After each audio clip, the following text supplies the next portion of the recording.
Chapter 20. Which is more surprising?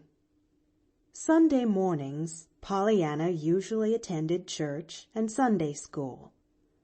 Sunday afternoons, she frequently went for a walk with Nancy. She had planned one for the day after her Saturday afternoon visit to Mr. John Pendleton, but on the way home from Sunday school, Dr. Chilton overtook her in his gig and brought his horse to a stop. "Suppose you let me drive you home, Pollyanna," he suggested. "I want to speak to you a minute. I was just driving out to your place to tell you," he went on as Pollyanna settled herself at his side. "Mr. Pendleton sent a special request for you to go see him this afternoon. Sure. He says it's very important." Pollyanna nodded happily. "Yes, it is. I know. I'll go." The doctor eyed her with some surprise. "I'm not sure I shall let you after all," he declared, his eyes twinkling. "You seemed more upsetting than soothing yesterday, young lady." Pollyanna laughed. "Oh, it wasn't me, truly. Not really, you know. Not so much as it was Aunt Polly." The doctor turned with a quick start. "Your aunt?" he ejaculated. Pollyanna gave a happy little bounce in her seat. "Yes, and it's so exciting and lovely. Just like a story, you know. I'm going to tell you," she burst out with sudden decision. "He said not to mention it, but he wouldn't mind your knowing, of course. He meant not to mention it to her." "Her?" "Yes, Aunt Polly. And of course he would want to tell her himself instead of having me to do it. Lovers so." "Lovers!" As the doctor said the word, the horse started violently, as if the hand that held the reins had given them a sharp jerk. "Yes," nodded Pollyanna happily. "That's the story part, you see. I didn't know it till Nancy told me. She said Aunt Polly had a lover years ago, and they quarreled. She didn't know who it was at first, but we found out now. It's Mr. Pendleton, you know." The doctor relaxed suddenly. The hand holding the reins fell limply to his lap. "Oh, no, I didn't know," he said quietly. Pollyanna hurried on. They were nearing the Harrington homestead. "Yes, and I'm so glad now. It's come out lovely. Mr. Pendleton asked me to come and live with him. But of course I wouldn't leave Aunt Polly like that, after she's been so good to me. Then he told me all about the woman's hand and heart that he used to want. And I found out that he wanted it now, and I was so glad. For of course if he wants to make up the quarrel, everything will be all right now. And Aunt Polly and I will both go to live there, or else he'll come to live with us. Of course, Aunt Polly doesn't know yet, and we haven't got everything settled, so I suppose that is why he wanted to see me this afternoon, sure." The doctor sat suddenly erect. There was an odd smile on his lips. "Yes, I can well imagine that Mr. John Pendleton does want to see you, Pollyanna." He nodded as he pulled his horse to a stop before the door. "There's Aunt Polly now, in the window," cried Pollyanna. Then a second later, "Why, no, she isn't. But I thought I saw her." "No, she isn't there now," said the doctor. His lips had suddenly lost their smile. Pollyanna found a very nervous John Pendleton waiting for her that afternoon. "Pollyanna," he began at once, "I've been trying all night to puzzle out what you meant by all that yesterday.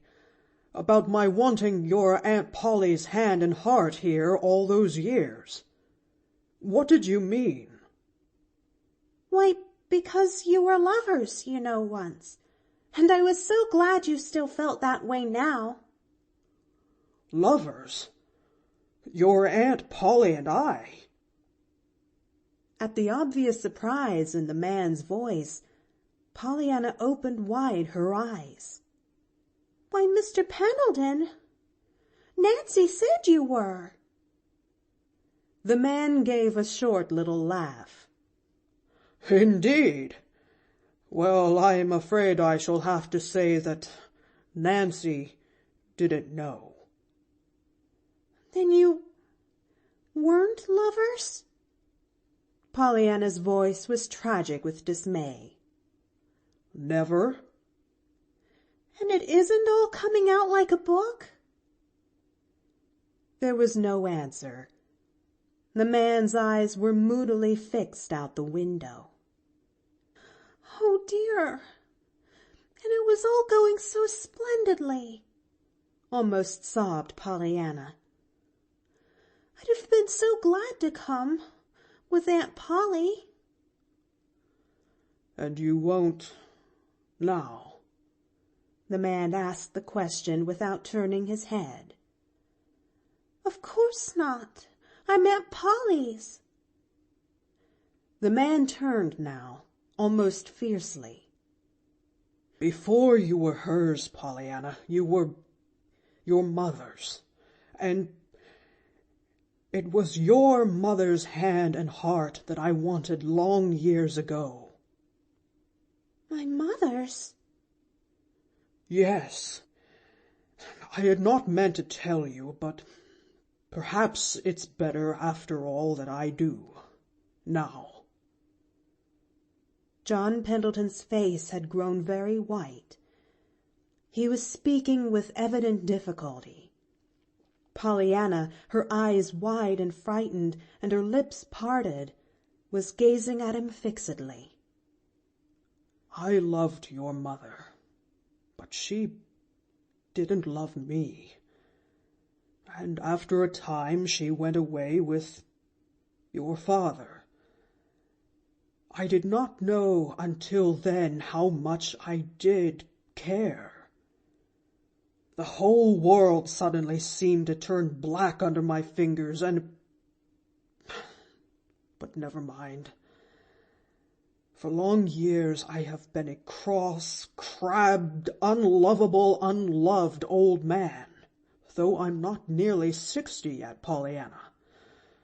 Then, one day, like one of the prisms that you love so well, little girl, you danced into my life and flecked my dreary old world with dashes of the purple and gold and scarlet of your own bright cheeriness.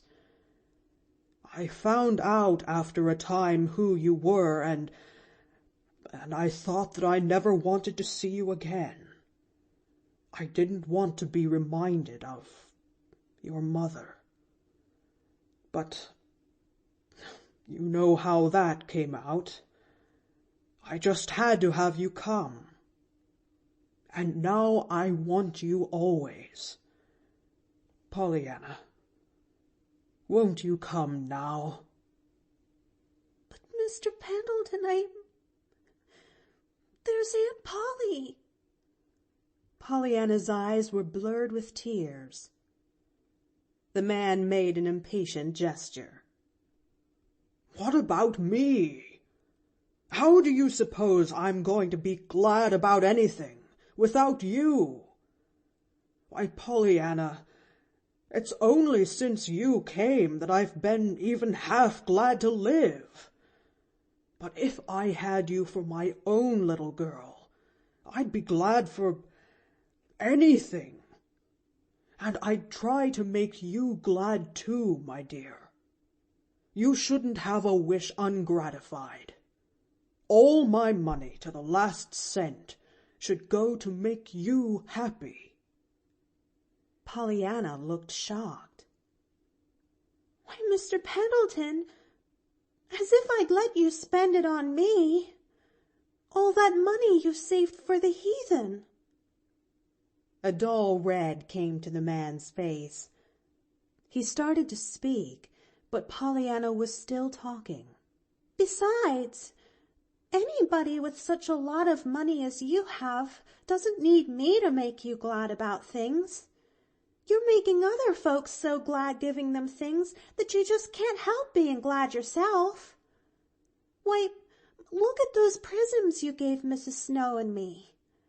And the gold piece you gave Nancy on her birthday, and— Yes, never mind about all that, interrupted the man.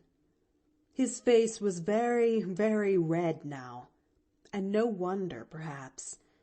It was not for giving things that John Pendleton had been best known in the past. That's all nonsense. 'Twasn't much anyhow. But what there was because of you. You gave those things, not I. Yes, you did, he repeated, in answer to the shocked denial in her face. And that only goes to prove all the more how I need you, little girl, he added, his voice softening into tender pleading once more.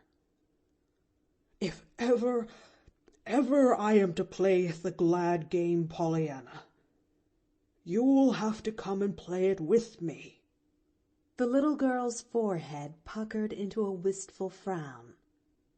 Aunt Polly has been so good to me, she began, but the man interrupted her sharply. The old irritability had come back to his face. Impatience, which would brook no opposition, had been a part of John Pendleton's nature too long to yield very easily now to restraint. Of course she's been good to you, but she doesn't want you, I'll warrant, half so much as I do, he contested. Why, Mr. Pendleton, she's glad, I know, to have— Glad, interrupted the man, thoroughly losing his patience now. I'll wager Miss Polly doesn't know how to be glad for anything.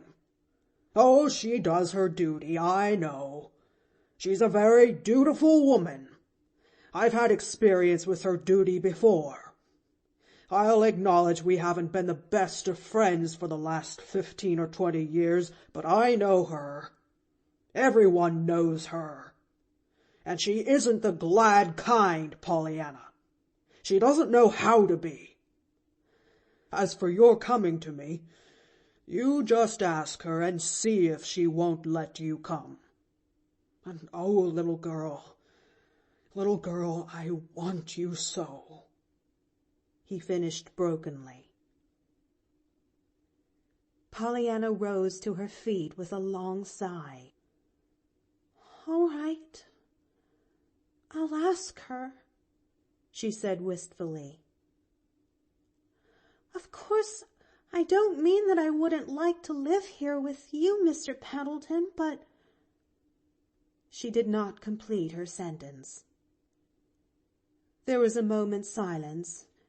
Then she added, Well, anyhow, I'm glad I didn't tell her yesterday. 'Cause then I supposed she was wanted too. John Pendleton smiled grimly. Well, yes, Pollyanna. I guess it is just as well you didn't mention it yesterday. I didn't. Only to the doctor, and of course he doesn't count. The doctor? Cried John Pendleton, turning quickly. Not Dr. Chilton? Yes, when he came to tell me you wanted to see me today, you know. Well, of all the— muttered the man, falling back in his chair. Then he sat up with sudden interest.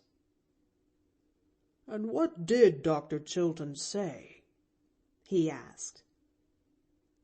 Pollyanna frowned thoughtfully. Why, I don't remember. Not much, I reckon. Oh, he did say he could well imagine you did want to see me. Oh, did he indeed? Answered John Pendleton. And Pollyanna wondered why he gave that sudden, queer little laugh. End of Chapter 20. Read by the Story Girl.